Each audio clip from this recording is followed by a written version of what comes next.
Literally nobody can become a GOAT without training daily. Let me explain. A lot of people would disagree with this, but let's just look at a few of the all-time greats and see how they train. Now, a lot of people say that Kabib is one of the GOATs of the sport. Now, Kabib stated in the interview that whilst he was still in the UFC, he trained up to 2 times a day for every single day of the week. Training every day twice. I was training all my life every day, like 4 or 5 hours at least. And now I'm all like training only like one and a half, maybe maximum 2 hours. Now that he retired, he trains a bit less, but he still trains 1 hour until 2 hours per day. And you need to understand that high-level fighters often train 2 times a day. Really, all high-level fighters, all fighters in the UFC, in boxing, and so on, train 2 times a day because you need to understand fighting is their 9 to 5. Fighting is their job. How much do you train usually? Every day, 2 times. Even if I have no fight, like no fight schedule. 2 times every single day? Yeah, because it's my job. Now, another example is Floyd Mayweather. He said, I still train like a champion every day. He's retired right now, but he still trains every day. Mornings usually start with cardio, running, jump rope. Sometimes I swim in the pool. Later in the day, I'll focus on strength and boxing. I train to stay ready, not just physically, but mentally too. Now, Floyd is retired, but he's still training every day, 2 times a day. Morning start with running, jumping rope, and then later in the day, boxing, and so on. So that's Floyd's routine, even though he's retired. We also have GSP for an example. He said, I've been training every day since I was 7 years old. There is no off-season for me. If I'm not training for a fight, I'm training to improve my skills. I am a student of the game, and a student never stops learning. We also have Conor McGregor saying, I am in the gym every single day. If I'm not in the gym, I'm thinking about the gym. I'm always visualizing. I don't ever go out. I don't do anything other than train and think about training. And we also have Mike Tyson saying, I didn't have a life. My life was boxing. I woke up, I ran, I ate, I went to the gym, I came home, I watched film with Kaz until I fell asleep. Then I did it again. And this is exactly the point of training. Never stop learning. You do not need to physically demand yourself every day. All pro fighters train every day, but it doesn't mean you need to physically demand yourself. You do not need to train hard every day. It is just about never stopping the learning, and this is why high-level fighters train every day. If you physically demand yourself every day, you'll probably end up like Khamzat Chimaev, for example, that then ended up in a hospital because he overtrained.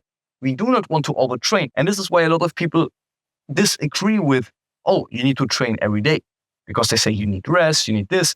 But guys, it is not about overtraining. It is not about training too much. It is not about physically demanding yourself every day. It is about not stopping the learning. The person that is training every day versus the person that is just training a few times a week, the person that is training every day will have a higher skill level than the person that is just training a few times a week if they do it right, if they do not overtrain. But you will just learn 10 extra things that you do when you take a few days off. And it also does not stop after training. After training, personally, I go home and I drill for a few minutes the things that I did wrong, maybe in sparring or in the training session. And then I go home, I watch film again, I watch breakdowns, I watch YouTube videos, I watch new techniques, I learn new things. The learning never stops, even not after training. This is what you need to do to become a GOAT.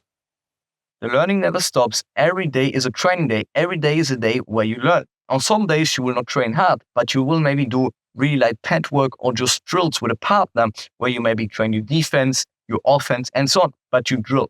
Every day is a day where you learn. Some days are for cardio. Some days are for conditioning. Some days are hard training. Some days is just a bit less. Like GSP, for example. He did like a periodization training where sometimes he trained really hard, and sometimes he just trained 40%, 30%, and then again 100% really hard training, and sometimes it was just active rest or light drilling. But periodize it. Sometimes it is hard, sometimes put down the volume, put down the intensity. You know that a person that writes a book or tries to learn a language doesn't just learn 4 times a week. No, he does learn every day because you just get more learning. You can just learn more and become better if you learn it every day. And this is why all of the GOATs train every day, because it is their job, because you need to sacrifice some things if you want to become or get to the top, and this is just what is necessary, that you treat it a bit like a job, and that it is hard. It is hard. You need to put in a lot of work, but this is how the GOATs train. Now, I just want to give you a bit more value and teach you how pro fighters recover, because recovery is a big part. Recovery is essential. If you train 7 times a week, you need to have good recovery. Again, for your recovery, sometimes it's more like an active rest day. You still train, but you do not train hard. Okay, you're resting, but you do not train hard, and you're still learning. You keep learning. Active rest is a great way to recover because you're getting the blood flow going. So it could just be walking, swimming, it could be biking, like shadowboxing as well. But just getting the blood flow going, what will enhance your recovery. Okay, still being active every single day on the week. Also, of course, sleep is key. If you're training every time, if you're learning every day, if you're learning new skills every day, you need to sleep properly, that you can learn those skills and integrate them into your brain. You will see that when you, for example, want to learn a skill, the first day you cannot really do it. It's hard. The first day it's hard, then you sleep.